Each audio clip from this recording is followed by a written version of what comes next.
All right, welcome. Good evening, good afternoon, good morning, depending on when you're watching this and where you're watching this from. But welcome to another episode of Family Finance Friday with Nick Westbrooks and DJ the Money Coach. And this show is brought to you by the DJ the Money Coach team and the Seven Spheres of Money system. And before we head to tonight's beach, hit the like button, share with at least 5 people, and hit the subscribe and the notification bell so you can be made aware of when these amazing programs become available. And also, you can help us spread the message of the Pom Pom Lifestyle Movement, which is plenty of money, peace of mind. And we invite you to come join us on the beaches of the world each and every day, 7 days a week.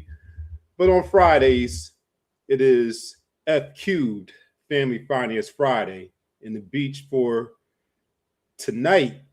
Tonight's Friday on March the 20th, first day of spring. And in the midst of March Madness is March Madness and gambling tax in our community. So that's what we're going to be dealing with tonight. But before we get into that topic in tonight's beach, let me check on my man DJ the Money Coach over there, living the Pom Pom Lifestyle Movement as usual. How you doing on this March 20th, this Friday? This Friday, DJ, how's it going over there? Everything's going great, Nick. It's probably, it's becoming tired for everybody to hear, but the same statement will always be true. Any day above ground with your health is a great day to be alive. No matter what's going on, if you have your health and you're above ground, it is a great day. They say everybody wants to go to heaven, but nobody wants to die. So today is no exception to the rule. It's a great day, 82 degrees outside. As you can see, I'm back in the home office after having a great, mini vacation, spring break, which was well deserved, and I had a great time. Shout out to my homeboy Kent and Suze for welcoming me into their beautiful estate, and I had a great time, man. The food was great, the entertainment was great, man. Everything was great. It was a great 5 day getaway, and I would highly recommend that you do it yourselves, ladies and gentlemen. So before we jump into this March Madness, I would highly recommend, if you're married and you have 2 kids, here's some great relationship advice. Number one, you should take 2 vacations a year, just you and your spouse. That's right, 2. One should be at least 7 days and 6 nights, and one should be at least a getaway weekend where you could do 4 days and 3 nights. That'll keep everything, peachy keen. The second thing, go on family vacations as well. So you should take 2 of those a year.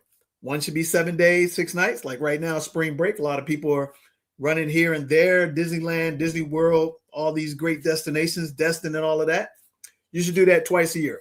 One 7-day, one 6-night, bring the crew all together, and then take a little quick, skirt away. If the grandparents live out of state, go visit them for 4 days and 3 nights. Then take one guy's vacation. Okay. And that should be, 7 days, 6 nights, or 5 and 4. And the same thing goes with the women. Take one women vacation. So as you see, that's a total of 6. If you incorporate those simple strategies into your life as a married couple with children, man, things will be so much better.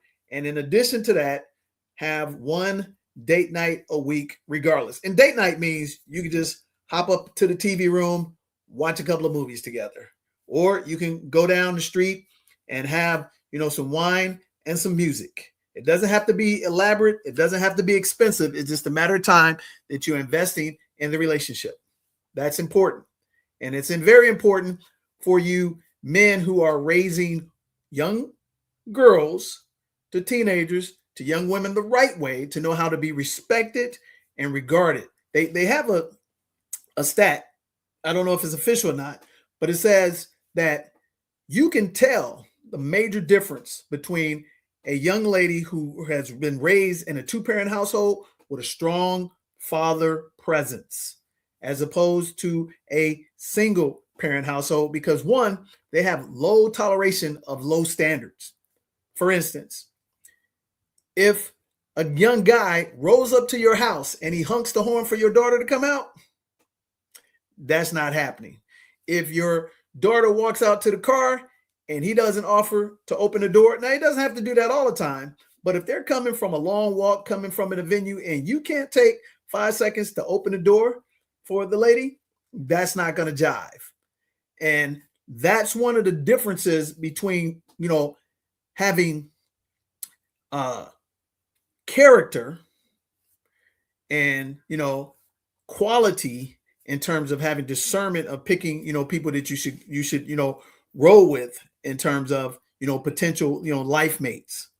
And that's just what I just wanted to share that real quickly, because, we have obviously an epidemic in our community because we have women and young girls who are, delusional about what things guys should do for them. And then you have, gentlemen who are delusional about how they should treat, young ladies. So that's never going to be a challenge in my household, because your first important man in your daughter's life is you. In essence, you should teach them about relationships and how they should be treated by the opposite sex, and most importantly, how they should work in compliance and be a complement to the right gentleman that rolls up to them. Because right now, all you want to have is peace, a meal, and you want to have prosperity. Those are three things you have. And if you find that right person that can complement that, it'll be no better than anything. But with that said, let's jump in and let's talk about, this is one of my favorite times of the year, March Madness. You get the chance to play the brackets. You get a chance to see the Cinderellas, open up and knock off, some of the blue blood teams that are, the foundational teams in the tournament. And the great thing is you get it for this weekend, the games. And shout out, hey man, the Howard Bisons made it to the NCAA tournament for the first time ever. They won their first game. Shout out, and that's great for the whole organization. They get recognition. They feel great, get a little capital infused into the university. And at the same time, man, it is amazing. On the opposite side of that stick, we have that pervasive, insidious thing called gambling.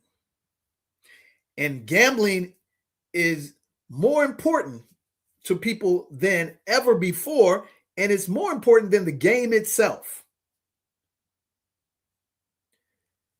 Because right now, in 2026, Nick, we collectively, as Americans, have spent and will spend roughly $3.3 billion to $4 billion on gambling alone in these venues for major events, March Madness, Super Bowl, NBA championship finals. That's a lot of money. In addition to that, Nick, we have a record. Now, these are records. That's a 7% increase over 2025. In addition to that, Nick, we have now shown the world how to compile debt at record-breaking paces. We have $1.39 trillion worth of credit card debt. $1.39 trillion in credit card debt. Now, let's juxtapose that with the average savings of an American family household. Average savings for American family household, ladies and gentlemen, is $8,000. Unfortunately, in our neighborhood, it is 4 times lower. The average savings, that means checking and savings account, Nick, liquid, $2,200. Only 6% of Black Americans make $100,000 a year. Only 6%. So if you look at that, you make $100,000, you're only saving $2,200. That's only 2.2% of your gross take-home pay. And the average household income is $54,000 now. It did go up a little bit. However, these things called prop bets, which are where you can bet on situations in games. And it's so funny, but at the same time, the insidiousness of it is really very sneaky. They're now on the halftime shows, they're giving you the stats on the prop bets. I just happen to flick through channel because I don't watch hardly any sports unless it's a championship round or March Madness, a big tournament. But I'm just happen to pop through channels as I was watching the tournament, and they happen to tell us about, hey man, KD, the over and under for KD in the game against the Lakers, which was about 3 days ago, was 18 points. And so one of the guys sitting behind the desk, he was like, oh man, I knocked out the park. Luka got 35. This other guy got 20. I got that one. This other guy got 15. But man, I'm going to lose the whole big, enchilada, because KD, with 3 minutes left, hasn't eclipsed 22 points. So the one guy, I think it was Charles Barkley, said, well, hey man, he could drop 2 threes just like that, and you win a bucket load of money. However, he didn't finish with 22 points. He did not even eclipse. I think he didn't score for the rest of the game, so he ended up with 18. However, what these betting apparatus do is they fool you thinking that, hey, if you sign up to our program, we're going to give you some free money. You give us 5 and we'll give your first bet a free $100. There's a saying in Vegas, Nick, the house always wins. Because here's what they know. They'll get you addicted in a small sense. Man, I give them 5, I get 95. So if I lose that 100, I've lost nothing. I broke even. But if I win, I'm going to continue to play up. And then I'm going to find myself, because the law of numbers always comes, to the average, you end up losing on these little itty bitty bets, because now you're, doing these prop bets, $5 here, $10 here. You can bet all throughout the game. And what we thought was a little harmless, bracket, which I used to do extremely well 20 years ago with the NCAA March Madness bracket. When I had, we're thinking about 25 years ago, when I had a corporate job, I would win these pools. And then we would have Monday Night Football where you would just pick numbers. You would put $5 in and you get to pick a number with what the score would end up at each quarter. So if the first quarter of a game, it was 7-0 and you had 7 minus 0.7, you would win $125.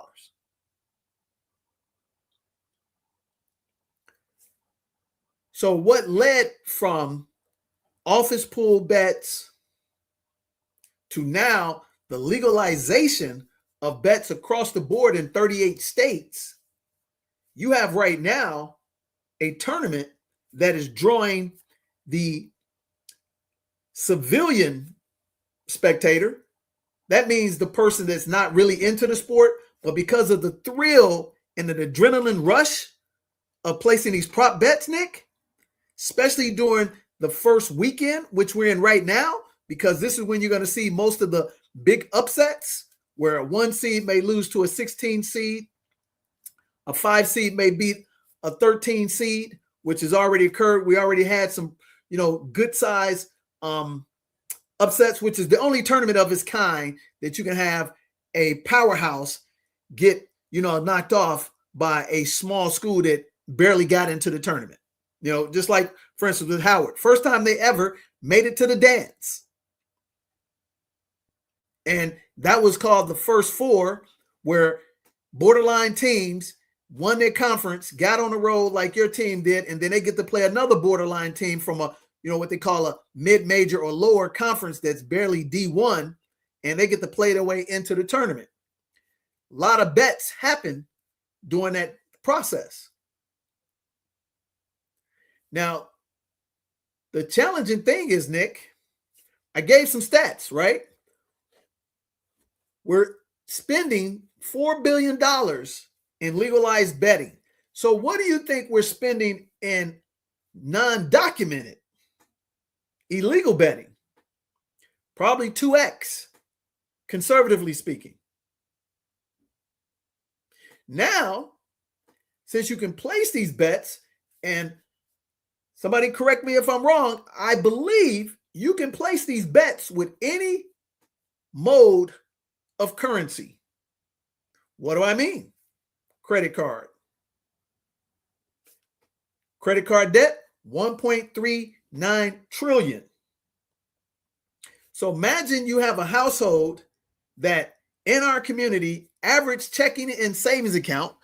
I'm saying that's average, ladies and gentlemen. I hear you. Hey, I have more than, yep, so do I. But this corporation called the United States is built on what? The middle class. If your young trooper son, and here's the thing, women are betting at an alarming rate as well. You would think this is just a man thing, but because women want to be men, what do? They bet just as grandiose as men do to show that they can do it better. And for the first time in NFL history, the viewership of NFL games actually tipped the scales in the favor of women watch the games more than men. I think somebody brought that to our attention. That's astounding. So when you look at it, Nick, you have these little prop bets, which they come across, and when I say insidious, I mean they come across like they're video games. And this is what the genius of a cashless society is that you don't feel the immediate pain of putting something on a card versus taking that cash out of your pocket. And what have they done in all industries across the board? There's places where you cannot use cash. You can't use cash on the airplane anymore. There's restaurants that won't take cash anymore. So now you're looking up and you put your John Hancock on a signature, and now they're asking for 20, 30% tip, but it's just a signature. You're not pulling that money out of your pocket that you hard work for. So that signature, man, that's harmless. And what appears to be innocuous becomes very deadly. It's almost, Nick, as if you came up on a snake that had the color schemes. I forgot how it goes. If it's black and yellow, he's a good fellow. If it's red and black, stay back. Because the king snake and I think the coral snake, they look similar. One is super poisonous and one is harmless, just like a garden snake. And you have that same effect, Nick. I see my team, man, Howard's in the tournament. Man, maybe they don't lose to Michigan by less than 40. You could place a bet on that. I know they're not going to lose for 40. Man, the spread is $5, win 100 if they lose by 39 or less. Man, that's a layup, you're thinking to yourself. And then your team gets beat by 41. Now, mind you, that risk, you may say, well, that's not a big risk, DJ. But guess what? The addiction for greed tells the guy who should have not bet at all, $5, man, I can make 100. But what if I put a rip of a G on that bad boy? And I put that G on a credit card, which is not my money. I could turn around and make myself $5,000, $10,000.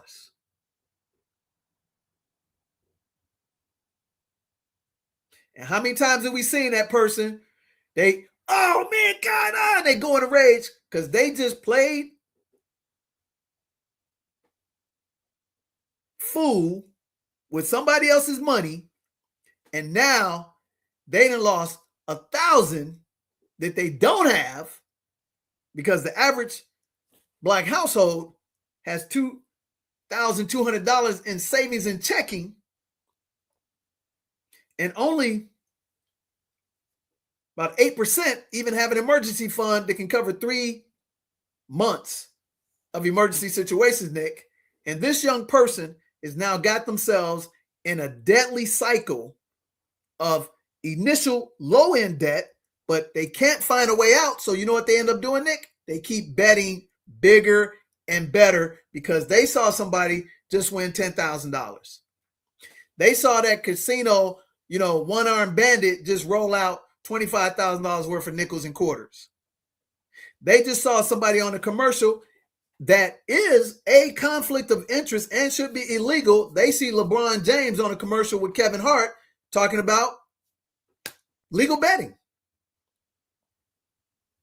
Hey, man, if LeBron says it's good and he's a professional athlete, which just 2-3 years ago was illegal, you now can place that bet.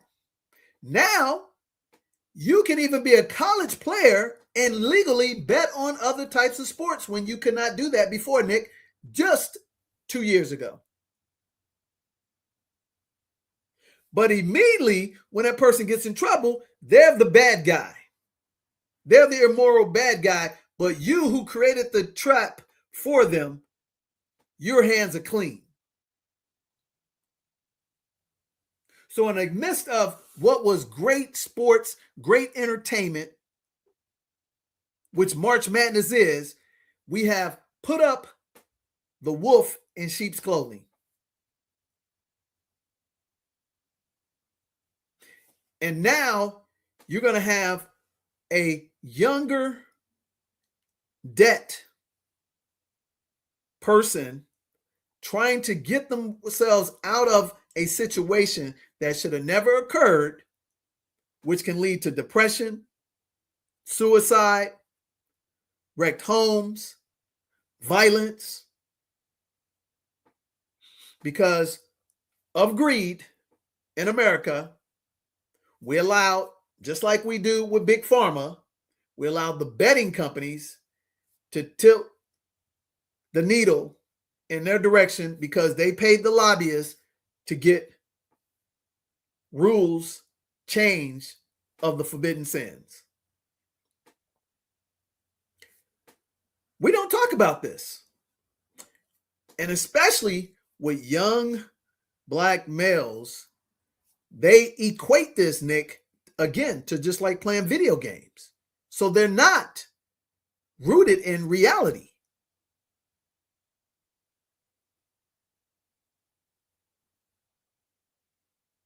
So you may be sitting up there rooting for your team and never drop the dime, but majority of young kids who are watching the sports, they are watching for a prop bet.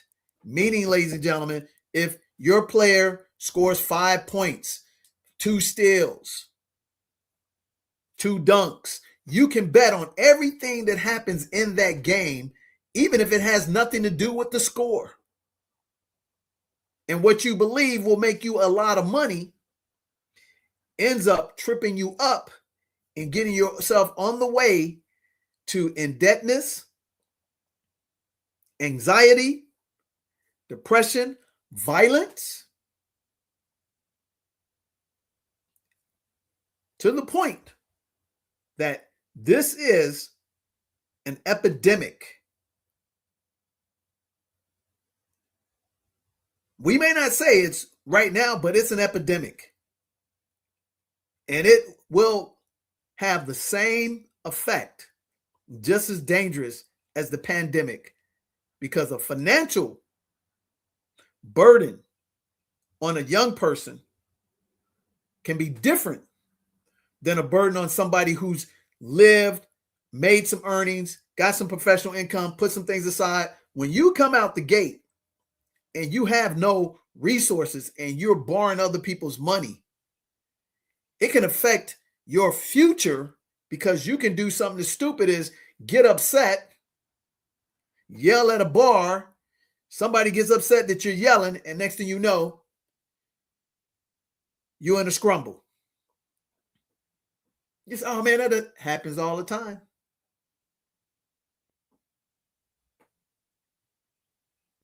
This is no different than day trading.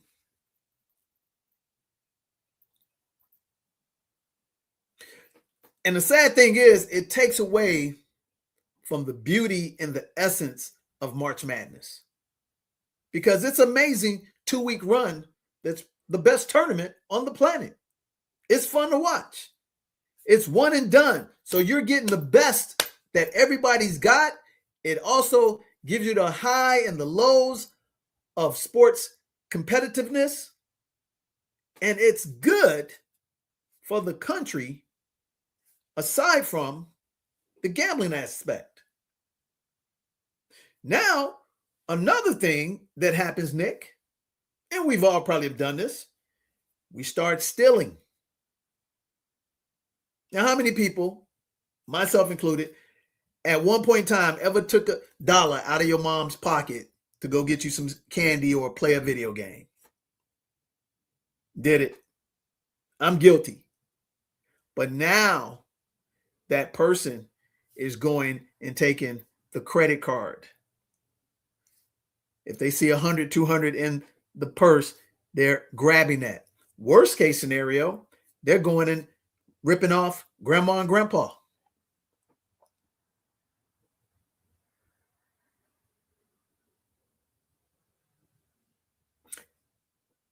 And this may be way out, but think about it.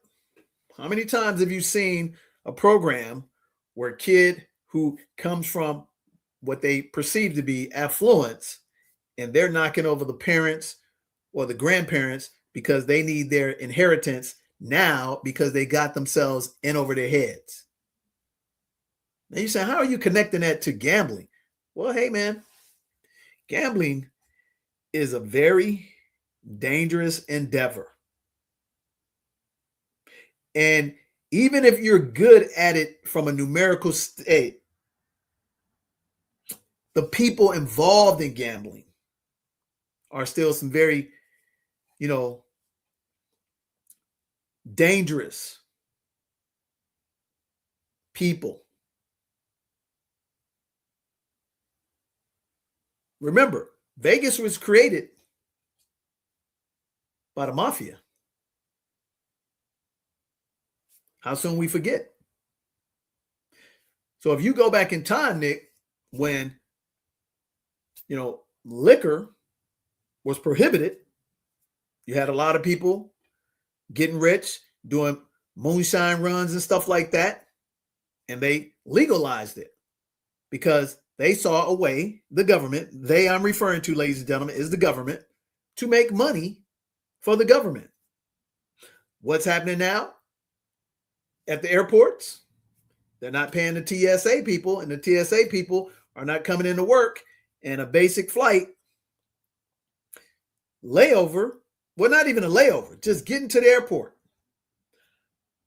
I myself, I had a flight.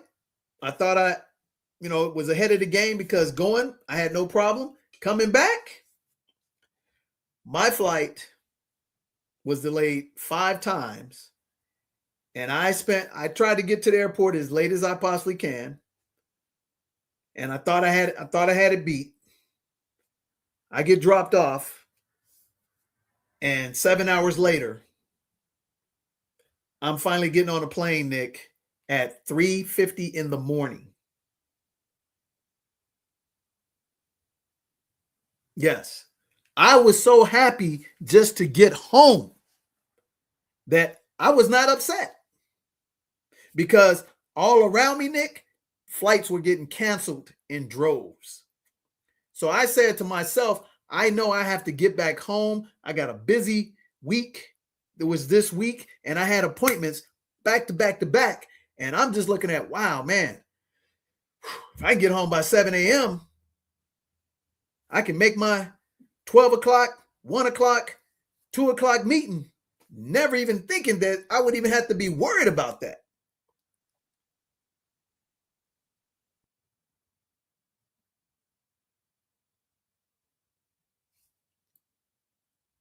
Today, we ought to have the capacity to have clean fun, family gather around, enjoy March Madness, enjoy spring break, and not have the wolf in sheep's clothing, the gambling industry, just slowly but surely eating up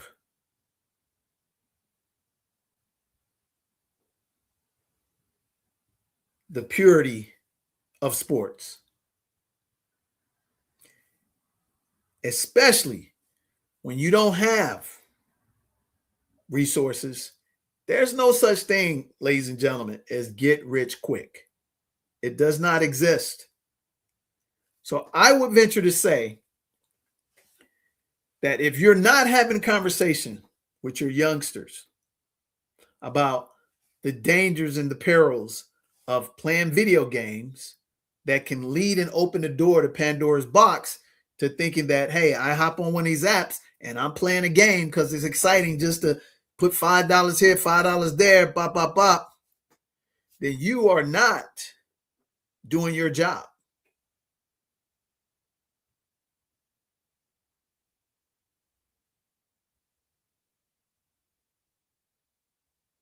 I mean, think about that. $4 billion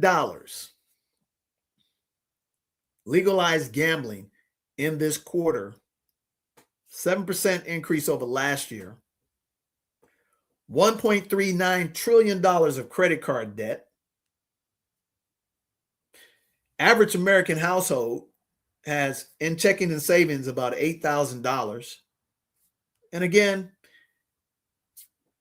you're watching this program, you're probably above average. So it may not apply to you, but I can venture to say it applies to somebody in your circle that you don't know that's caught up in this addiction called gambling because a door has been opened like a video game. The excitement, the adrenaline, the dopamine effect makes them think like they're playing a game. So it's really not about the money. It's about the excitement that triggers them to get pumped up.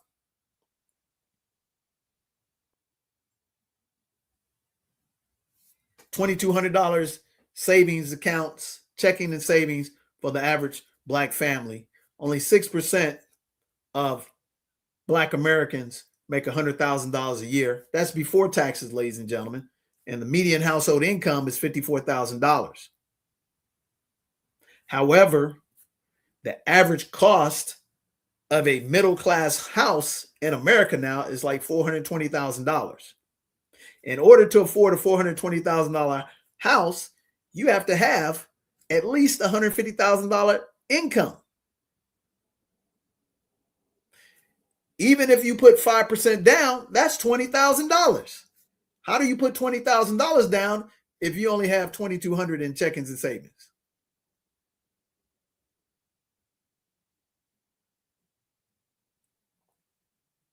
Now, depending on your morals and your integrity, you can flip the script on this. What do I mean? Well, back in 2006, I went into the bill pay business. And the reason why I went to the bill pay business, ladies and gentlemen, is because I started in the financial service business in 2002. And every time I would come up to somebody's house and sit down with them and go over their finances, I found out that a lot of the people in the middle class and upper middle class, they were doing payday loans, high interest loans, personal loans, and borrowing money that you wouldn't even know that they were borrowing, and taking advances at their job. Why? Because they were living way above their means, ladies and gentlemen. So they would go to places we call currency exchanges in Chicago. This is where you don't have a checking account. You go in and cash your check and take 20 points off every dollar. Money orders, things of this nature. So as I started in my career and I started seeing this, again, above the curve, saw out in the future, an epidemic that was occurring that we didn't realize, I said, wow, they got these 1% checks in the Latino community. They got the currency exchange in the Black community. They got the payday loans, nice, beautiful buildings in super affluent communities where stay-at-home moms go and trade in the title to their car and charge usury for 20, 30% interest. I said, man, this is legal. This is just the right to print money. So I had to go back and forth, Nick, for about 3-4 years thinking about, man, should I get in that business? Because I can't feel good about myself charging people these incredible, alarming fees because they don't know how to manage money. But it got to the point, Nick, about time 2005 came around, and I had sat down with so many people and saw so many of them that were taking these ridiculous loans that I knew I could do better for them. I said, hey, nobody's putting a gun to their head. I'm going to get in this business. And so I decided to get into the bill pay business, charge fees for credit cards, utility bills, mortgage payments, charge much smaller rates than everybody else, much quicker transaction. And I found out, man, in the underbanked community, there were billions of dollars being spent. How does that relate to today? Well, for me, I would not do this, but I have a friend who had a son, was in technology, and he got ahead of the curve like 3 years ago, and he sold his little business and some of his real estate, and he created a gambling app that people can just come on and place bets. And lo and behold, making good money. Because again, the bank always wins. The house always wins. So what I'm saying, depending on your moral compass, it's not illegal anymore. And if you have an opportunity, why be on the retail side of it? Why not get on the manufacturer side and take advantage? Because guess what? This is not stopping.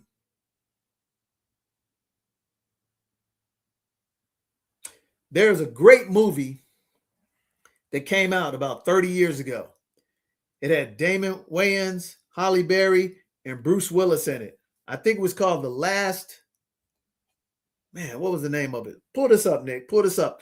It was Bruce Willis, Damon Wayans, and Halle Berry. And the movie starts out with a running back in the pouring down rain in Miami. I think it was called The Last Cowboy or something like that. The Last something. Damon Wayans, Bruce Willis, Halle Berry. Bruce Willis was a cop. I think he was on the edge of being a dirty cop. It was called The Last Cowboy or something like that. What does it say? Looks like it's called The Last Boy Scout. The Last Boy Scout. What year did that movie come out? 85, 80, 87? 91. 91. Here's the important part of it. That was a foreshadowing, Nick, into the future. That movie, ladies and gentlemen, was about a running back and a whole group of bettors that were placing bets that were getting in trouble, that the guy in the opening scene in the monsoon weather, he's running people over, and then all of a sudden he couldn't get to the goal. He pulls out a gun in his football uniform and kills a guy and then kills himself, if I'm not mistaken. And this all was about illegal gambling in what was supposed to be the NFL. And Bruce Willis was a dirty cop. It's called The Last Boy Scout. Go watch that movie, 1991. I remember watching that movie. I said, man, I bet you we're going to eventually get to that point sometimes in reality of being so far under the gun because we've gotten caught up in this gambling that we're going to not be able to get ourselves out of it. And we're going to have to sell our soul to, save points, all kind of things to try to get out from underneath it. So think about this, ladies and gentlemen. And how these people work inside these industries in the, underworld. They will find a person that's in a position, be it government, be it a corporate position, put them in an environment and have them get caught up in gambling. They don't want money from them. They want them to swing a vote. Does that sound familiar? What just happened recently with the guy resigning because he said we shouldn't be in this war? See, that leads to so many other things where it's not about the money, it's about the power. But the power leads to big, big money that you'll never know anything about. But because you could be in an industry that's about to affect a major change in the GDP, and they know just what to dangle in front of you to get you in and over your head from something that started out, Nick, just as innocuous as a prop bet. And you're saying, oh man, there's no way that happens, DJ. Yep, happens all the time. Happens all the time. What did you see in the NBA? Chauncey Billups and those guys. What did you see in basketball, in college? What do you see in college football? What did you see in baseball? This all starts fun and games, and then you get caught up, and you happen to be the right person they need to do something way over here, got nothing to do with sports. And now, from your March Madness joy, because you were doing a little prop bet and got yourself over and under, they let you get way in the deep water. And then when they need to call in that marker, they call it in.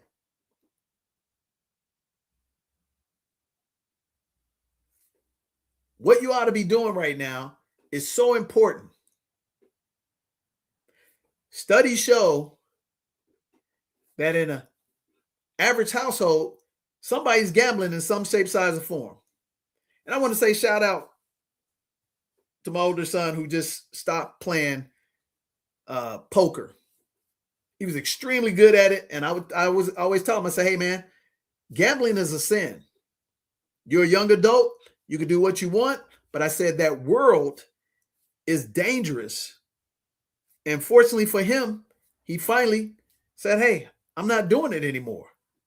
And see, the lures, he was good with numbers, great at strategizing. But I told him, I said, let me give you a cautionary tale, son. I used to be a pretty good bowler.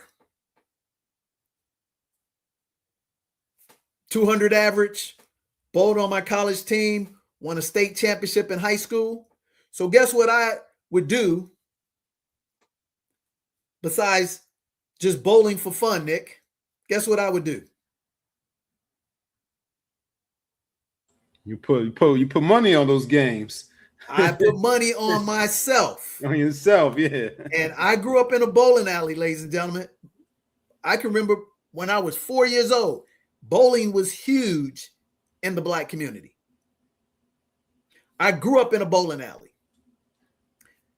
I never bet on things I couldn't control other than office pools, but stuff that I could personally control, I put my money on me. It started out simple as they have a little pot. What a high game. We all put a little money in. The high game went. So guess what, Nick? I'm at a young age. I'm winning these little pots and stuff. I get into my 20s.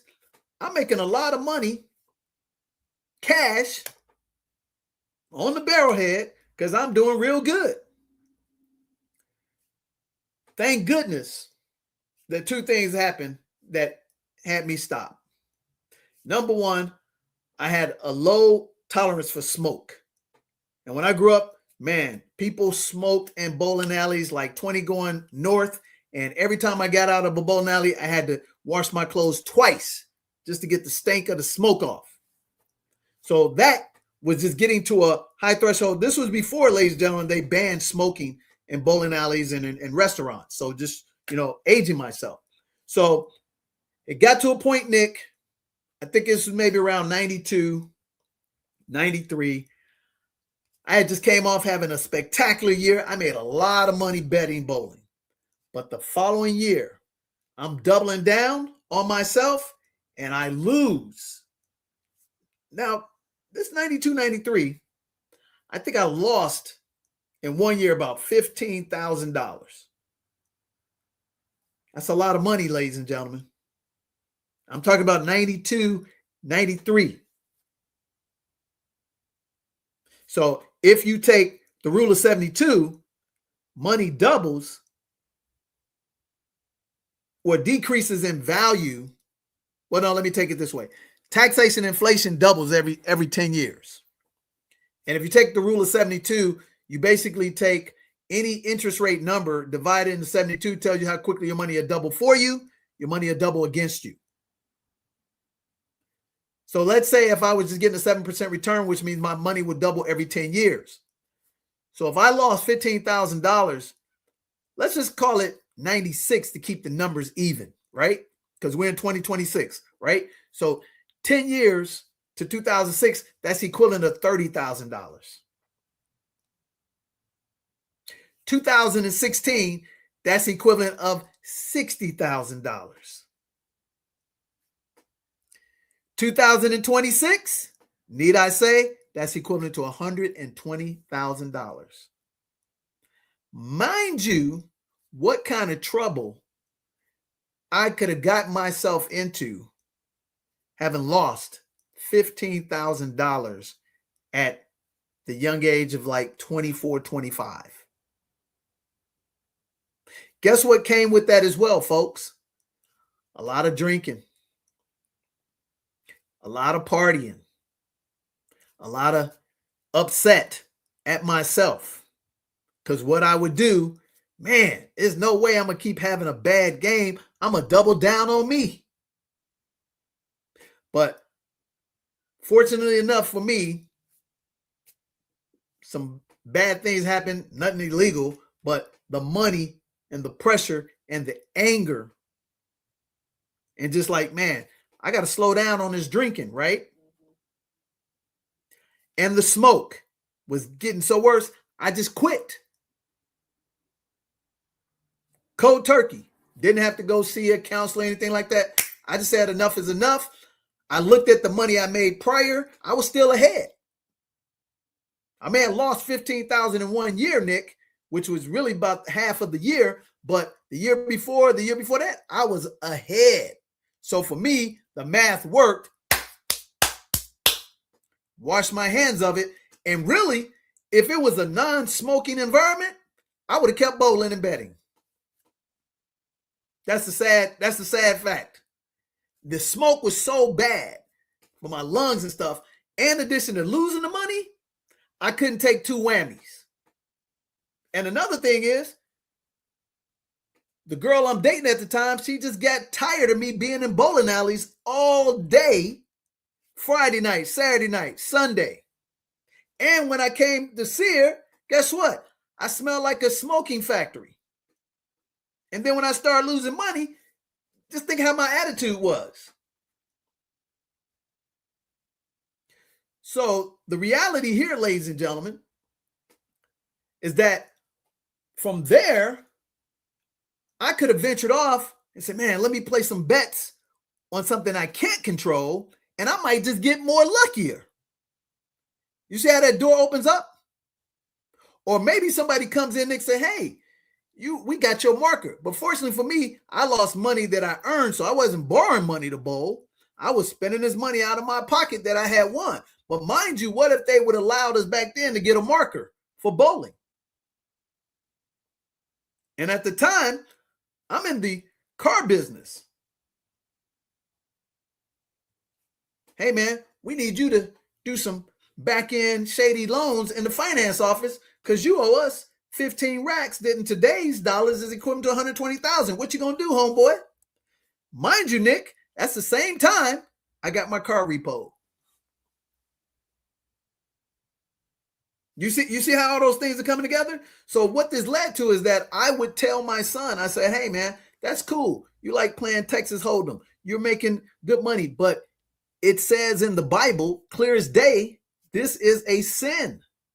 It's one of the 7 deadly sins. There's no win on it long term. So I would constantly say, hey, son, man, you're a great kid. I understand you like numbers and stuff. Turn it towards something else. Talked to him about 3-4 weeks ago. Yeah, Dad, I stopped doing that.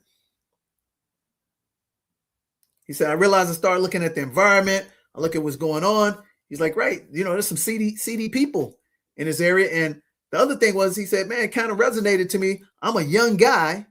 I come in here and beat some old veteran I don't even know. I walk out with a bankroll of money.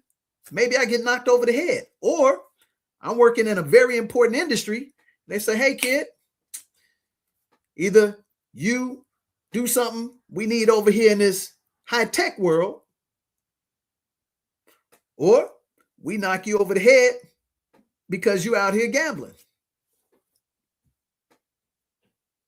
But for the reality of it is all legal, but it's still a sin.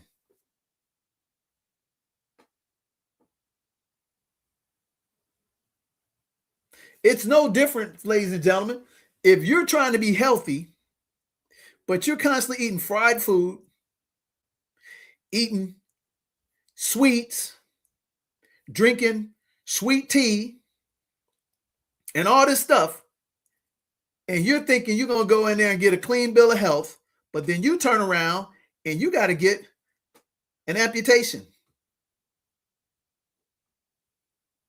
because you lacked discipline. Greed is a deadly sin.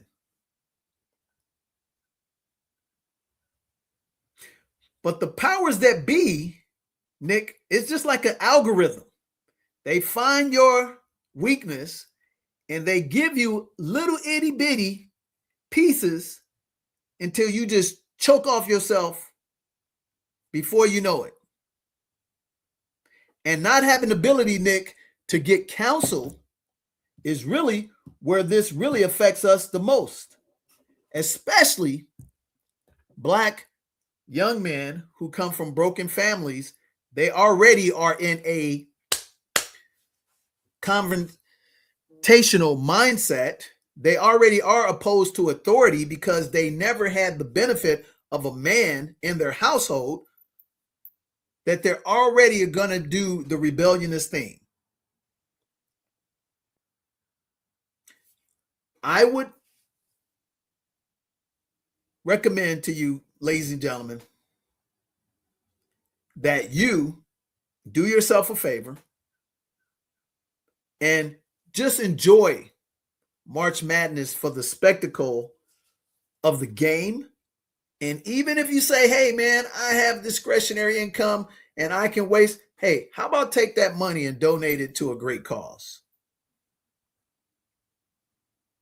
I heard a powerful statement yesterday, Nick, and this is profound.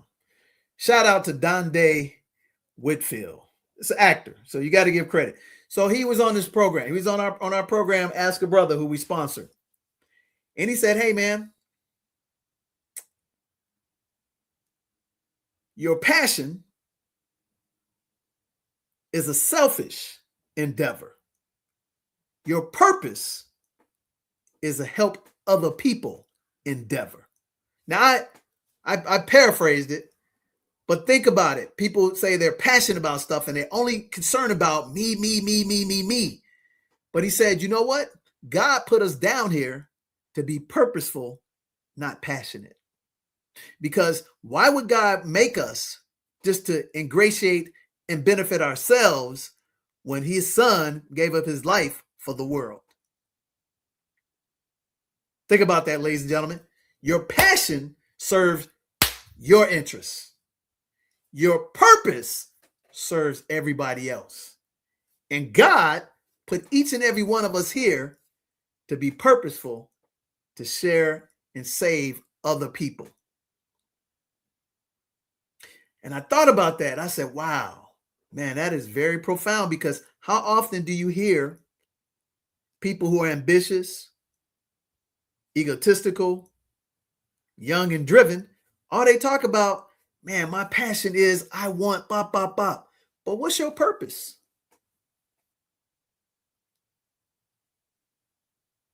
What is your purpose? Because if you have purpose, you will serve other people without even thinking about it. And you will get a lot more joy in it. You may not believe this, but you will get a lot more joy in it than you have for being passionate about stuff that you want. And it's really all about the want. It's really all about the want. When you find yourself getting excited watching that March Madness game and having a great time, and you see all the ads that are propped up, and you say, man, you know what? Make a charitable contribution and get excited about following where that charitable contribution helps somebody else out. Because even when you win, you lose. Why do I say that? Because it only benefits you. Who else are you helping out? Who are you making better?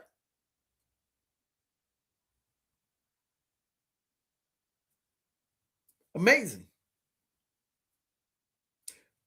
March Madness, favorite time of the year. The games are exciting. They're on right now. We're going to get to them. Be careful. You can't turn on a sporting event without them showing the gambling app commercials before the event, because they have jumped deep into bed with the devil. You can't turn on a podcast. Everybody's promoting the same package. Even when they're not even in the betting industry, they're taking the bettors' money. What is this like? This is just like the politician who takes the money from the wrong organization because they don't have money. And they think, hey, man, we don't want anything from you, Nick. We don't want anything at all. Just do you. And then, lo and behold, Nick, I'm watching another show, which is an okay show, Cross. And lo and behold, here's a group of people who all being hunted because they made a pact about 30 years ago on greed in the agriculture field.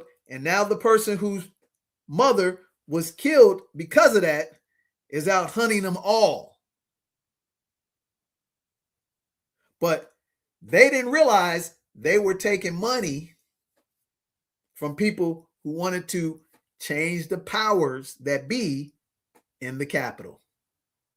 They wanted a bill passed that would change the whole dynamics.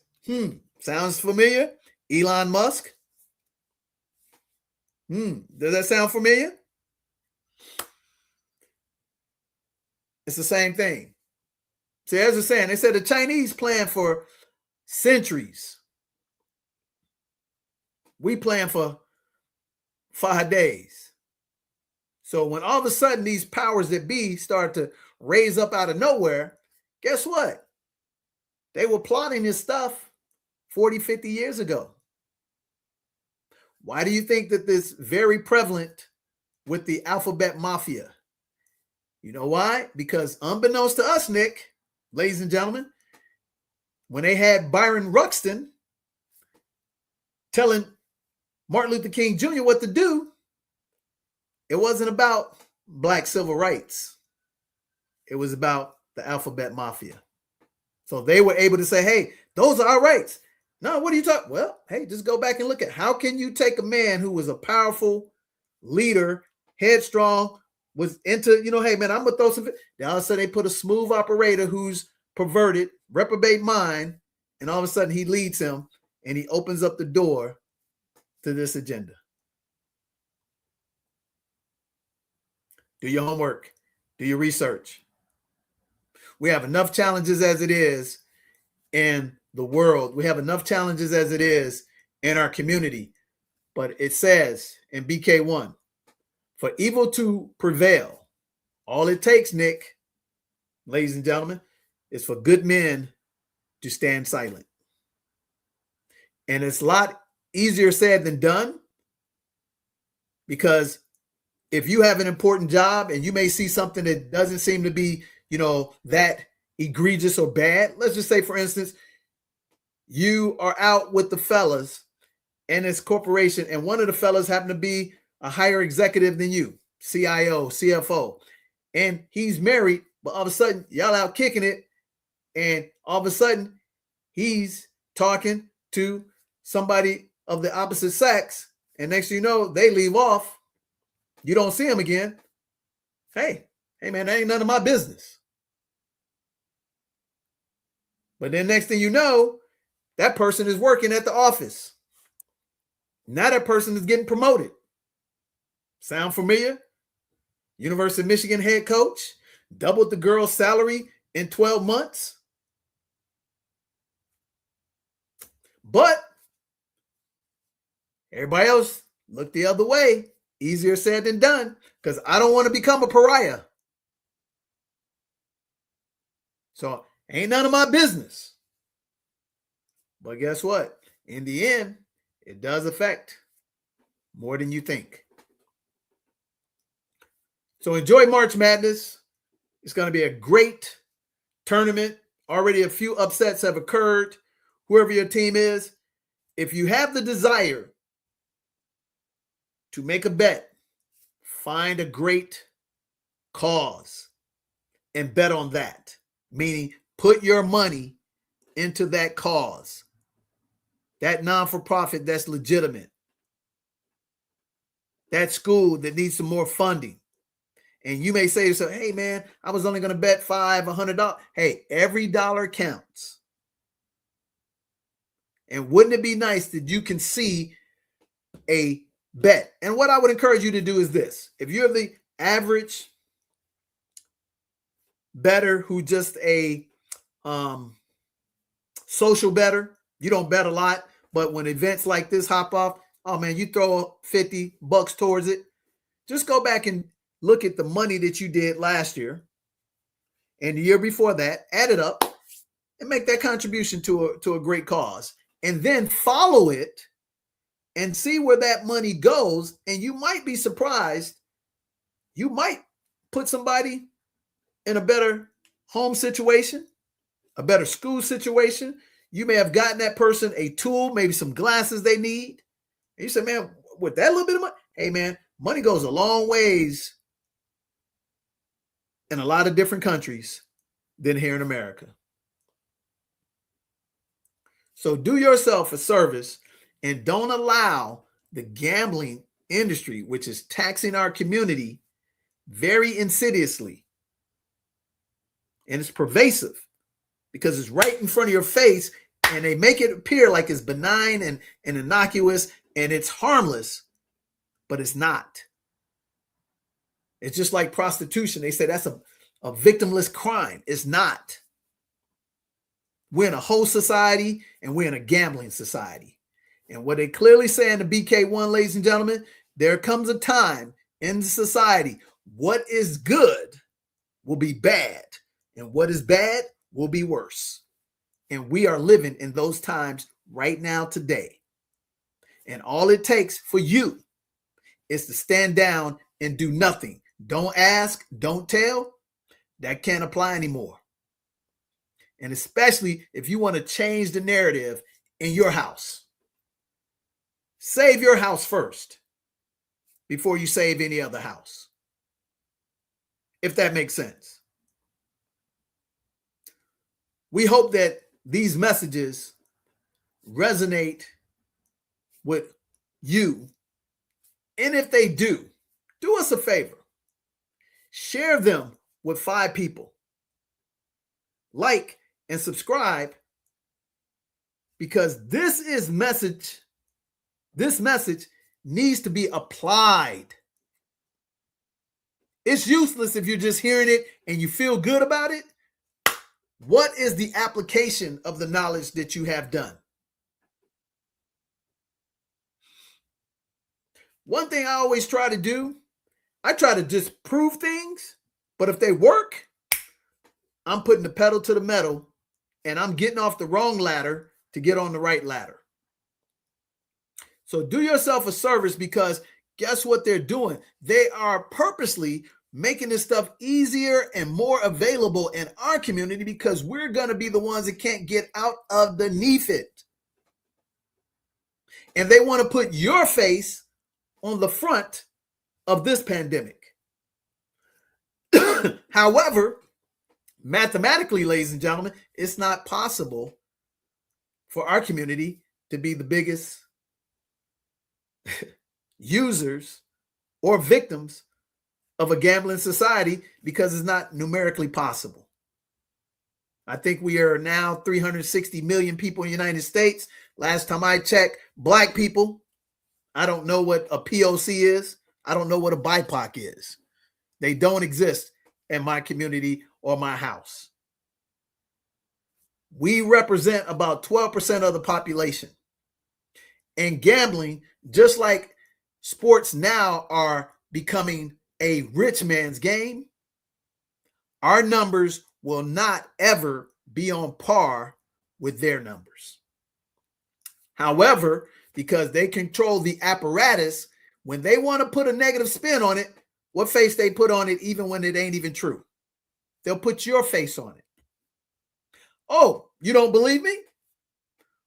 When the opioid problem broke out and was all in the white community, oh my goodness, we got a sickness.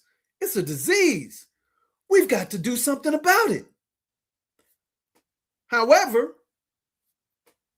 when we were just smoking a little marijuana, what'd they do? They doubled down, made the laws tougher, imprisoned more people that look like you. Crack was less expensive than cocaine. We're talking one piece of crack to one line of cocaine.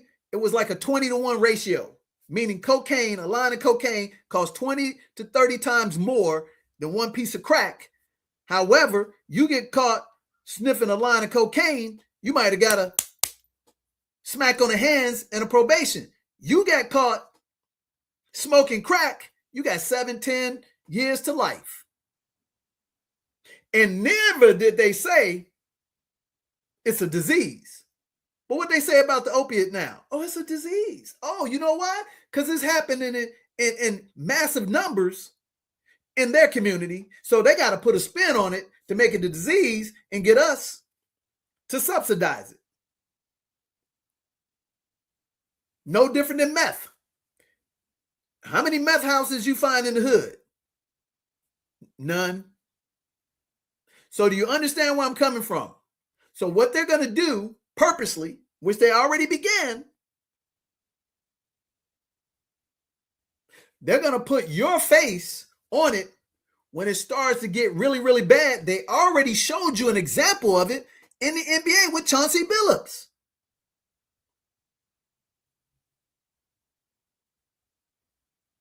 There's a ton of gambling scandals throughout sports that have white faces to them.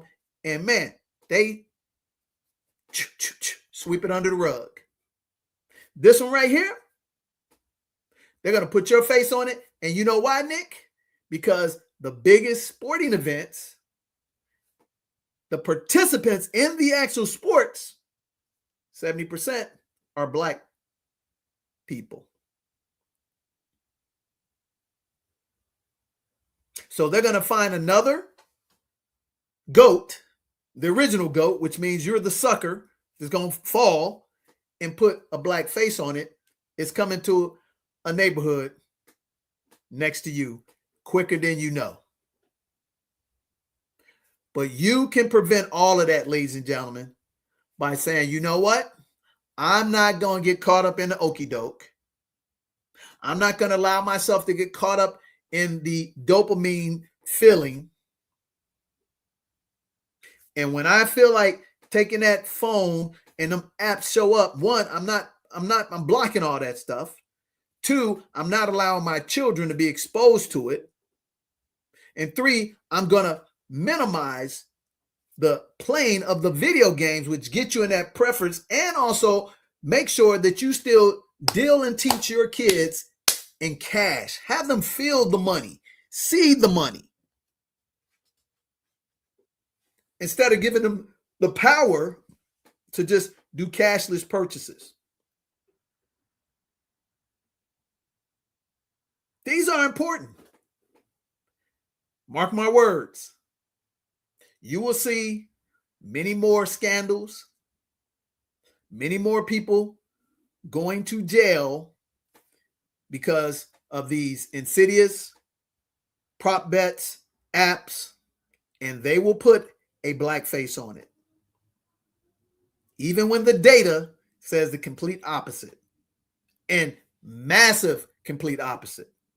Because right now, our counterparts' household income is 30% more than our average household income.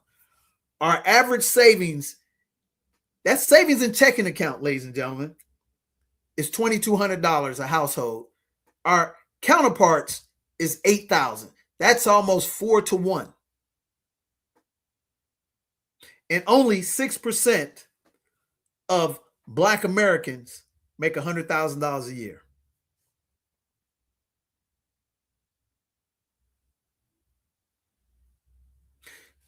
So when you look up, and if you didn't learn the lesson from FTX, which is the big scandal that happened in Bitcoin, go look it up, Sam Brinkman. They got a great documentary on Amazon called Ruin, R-U-I-N. You didn't see any black faces in that. And guess what? He basically got a slap on the wrist for stealing billions of dollars. He got a little time, but he sure didn't get the Bernie Madoff deal. So be wise. Don't allow your skin and your temptations to run you amok. And the best way to do that is to get yourself 3 advisors. And we'll leave with this. We'll close with this. Number 1, get yourself a spiritual advisor who's down the road where you are going, where you want to be. There's no way, Nick, I'm taking advice from a broke spiritual person whose life is trash. Even though Abraham Lincoln said you're going to learn 2 things from people, what to do, what not to do. Guess what? Only take advice from advisors who are stable, spiritually sound, have fruit on the tree. They have brought other advisors that are doing better or as good as they are and better than you are. That's the only reason why you take advice from them. I always tell people, I never taken financial advice from my mother. Never. Because she did not do a great job initially at managing money. She's doing cool now because I helped her, but I never took advice from her. Now, I did take advice from her as it pertains to relationships with women. So number 2, have yourself a leadership advisor. You can't go out and get advice from, people who are in the appearance and personality, great advisors if they're hanging out at the strip club, if they're at the P. Diddy parties. I'm not naming anybody, but it's so amazing to me how you put these people on a pedestal, but they're kicking it over here with the most reprobate mind people, but then you try to use the loophole in the Bible and say, hey man, Jesus didn't hang out with the Christians, he hung out with the sinners. Well, you're taking stuff out of context. And guess what? There was only one Jesus, and these people aren't. Leadership advisor, so important. This one is really the most important one because you have to have the ability to have somebody tell you your stuff stinks. Your decision making is piss poor. You may have gone through a period of 20 years of making the right decisions, doing the right things, but guess what? You're human. And you can't live on your laurels. You have to have the ability to go sit down with somebody who knows you and have earned the right to kick you in the ass because they love you. Again, go get yourself a leadership advisor who has the life principally. Remember this: emulate, don't duplicate.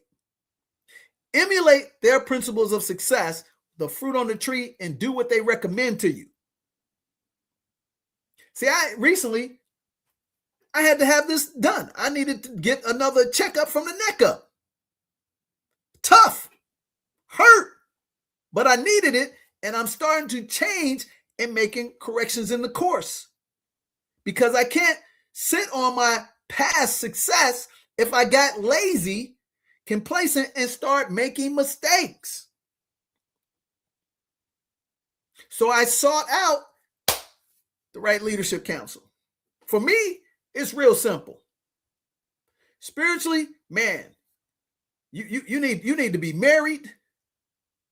You need to have raised up some other leaders, and you need to show me that you have a propensity to have discipline in your life.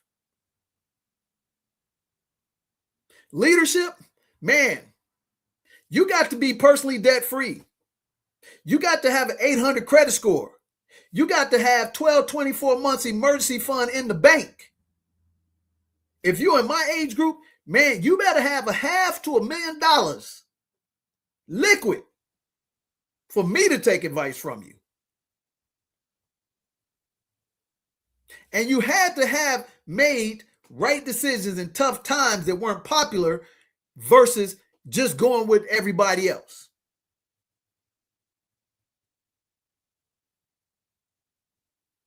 Because right now, that person, oh man, I don't want to get the women upset. I don't want to get the alphabet mafia upset. Guess what? If it's a violation in BK1, stand on business. Because business with proper principles will always shine the brightest and the longest. So that's number 2. Get yourself a leadership advisor. Stop counseling yourself. He or she who counsels himself is a fool. And guess what? You need to have some tough love, and you need to be told that your stuff ain't good, so you can get your head out of your ass. Last one, if you are a business person or a coming up business person or an established business person, things that happen to go, you need to get a business advisor. And see, this is the most important one because most of us now are striving to be entrepreneurs. An entrepreneur is the toughest game in town. It is the most rewarding game in the town, but it is the toughest game in the town. Again, you can be successful 10, 20, 30 years in business and then all of a sudden make a grave mistake. And because you think that you know what you know, you can pull yourself out. You're getting in front of yourself and you're blinding yourself. So you have to go off again to somebody who's made the right decisions in tough time in business, and they have to have the proof documented. Fortunately for me, I've been around people that I've seen them make mistakes, and I've seen them corrected and end up on the right side of the ledger.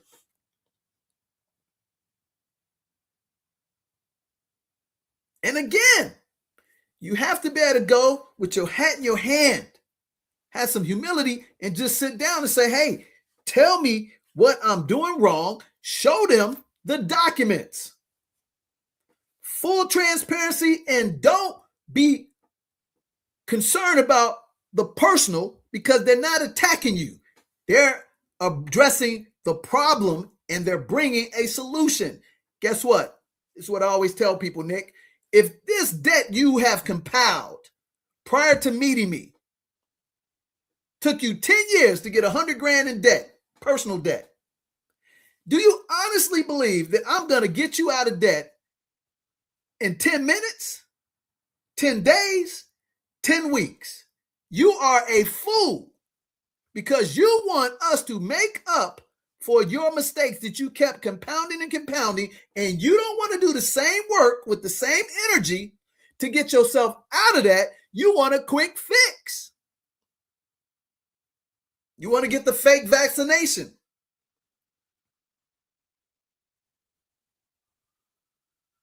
This one is most important. Or you may have to get some tough love and say, hey, you know what? You had a great run. Time to go back into corporate America, if they'll have you, and get yourself a job. There's nothing wrong and nothing embarrassing about that. You know what's wrong and embarrassing, Nick? You can't take care of your family. You can't put food on the table. You can't put your kid through school. You can't pay your taxes. Or I'm going to sit up here with my pride. Oh, I'm not going back and working for another. Guess what? If I messed up, I'd rather eat crow than be foreclosed on.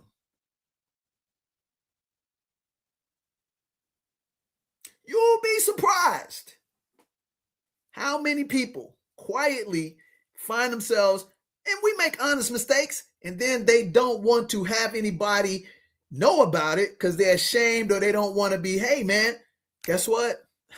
I'd rather sit down with somebody than be living underneath a bridge.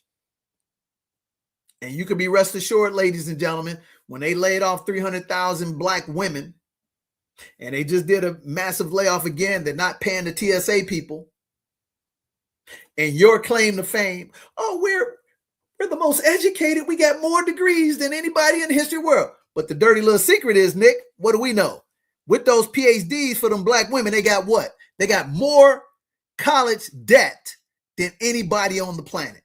How do I know? Because I've sat down with over 20,000 people, and it never ceased to amaze me when I'm sitting in front of a sharp, professional black person who's got $200,000 of student loan debt, but they working on a second PhD. And then when I sit down with a black professional woman and she got $400,000, but she only making 120, and she thinks she doing something, but she got this $400,000 debt.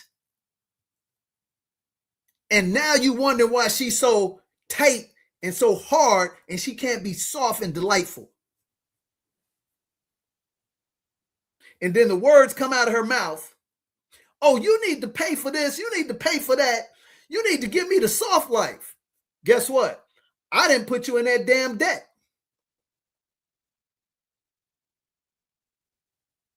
So how about you stand in line and show some respect, and I might be able to show you how to get out of it. Don't tell me what I got to do for you. Because guess what? Nobody wants to hear that bull. And when it comes to business advisors, they're going to tell you keep it real. Don't exaggerate your numbers and all this stuff. Just keep it real. And when they give you the advice, do it. Application.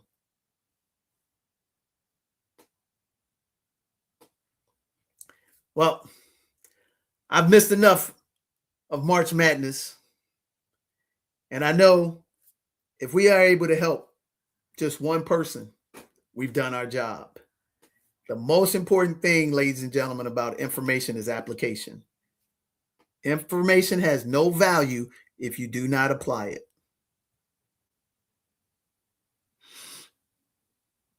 And the toughest thing to do is to get off your butt and do something different than what you've been used to. Know the 11th commandment. Thou shalt not jive thyself. I almost didn't work out today. You know why? Because it's hard. I almost didn't do a couple appointments today because I got tired of doing the mundane. But my advisor said, hey, man, talent is overrated. He said, the person who wins is the person who has discipline and they do the same consistent, high productive work day in and day out without needing somebody to pat them on the back to say, that a boy. And he said, hey, man, you do that very well, but sometimes you go into a little bit of, man, I don't want to do it, man. And then one day turns to 3 days. 3 days turn to 30, and all that great hard work you did for 6 months go right out the back door. And then what happens? So do yourself a favor. If you find yourself needing help, don't beat yourself up, number one. Number two, reach out. Number three, reach out with your hat in your hand, with some humility, and allow yourself to be counseled so that you can get back on track. And before you know it, the lesson that you will learn will actually prepare you for the bigger blessing that God has for you. He only gives us what we can handle if we are in accordance with his word and his laws. You're watching Family Finance Friday, March Madness episode, Gambling Tax in Our Community. Hey, we're so tough. We get beyond that gambling, scenario, and we're allowed just to enjoy March Madness for the beauty of what it is. Great sports, great entertainment, great competitiveness. And at the end of the day, we live in a meritocracy. Although sometimes it seems like we don't. But at the end of the day, the person who works smart, who works consistently, works right, they win long-term over short-term. So on behalf of my main man, Nick Westbrooks, I'm DJ the Money Coach. You like this? Do us a favor. Share it with 5 people.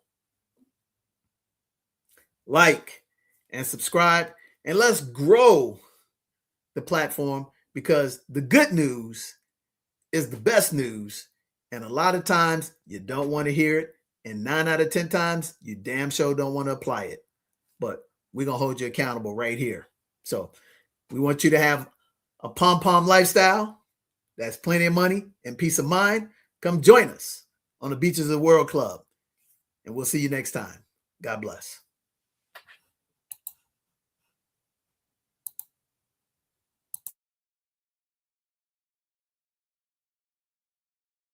To Chicago's very own DJ the Money Coach, we're celebrating the sponsorship for Ask a Brother podcast and the grand opening of our luxurious resort in Zanzibar, Tanzania. DJ's giving away an incredible grand prize in March, a 7-day, 6-night stay in paradise, complete with ground transportation, incredible excursions, your own personal chef on the white sand beaches, and breathtaking sunsets. All you have to do is text BROTHA, BROTHA, to 972-640-9572, or scan the QR code for your chance to win. Pack your bags and we will see you in paradise. Again, text BROTHA, BROTHA, to 972-640-9572.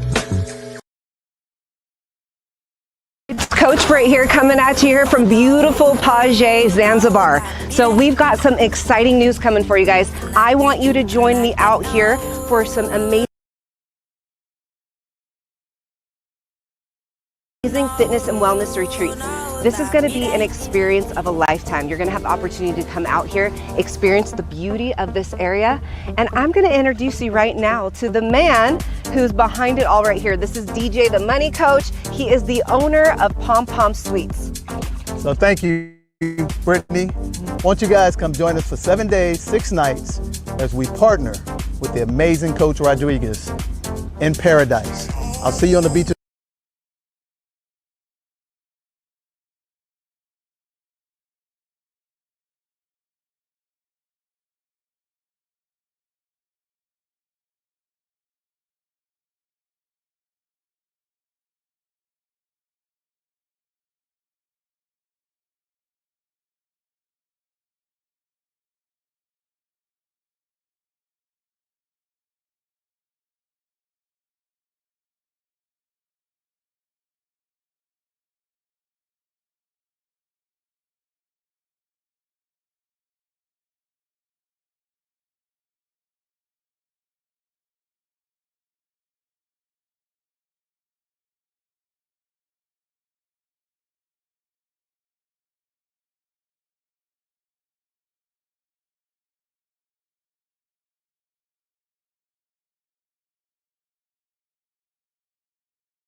I am DJ the Money Coach.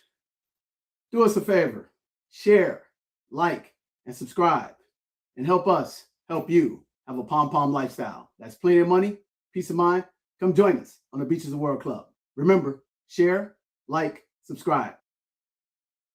Now everything, we're going to give you a master training, 3-hour course, 2 consultations. We're going to teach you how to build credit up to $100,000 interest-free for 18 months. Pay off your home in 7 to 10 years. And most importantly, pay $8,333 a month. Passive income. It's a $997 course. You get it all today for $97. Hit that link and beat me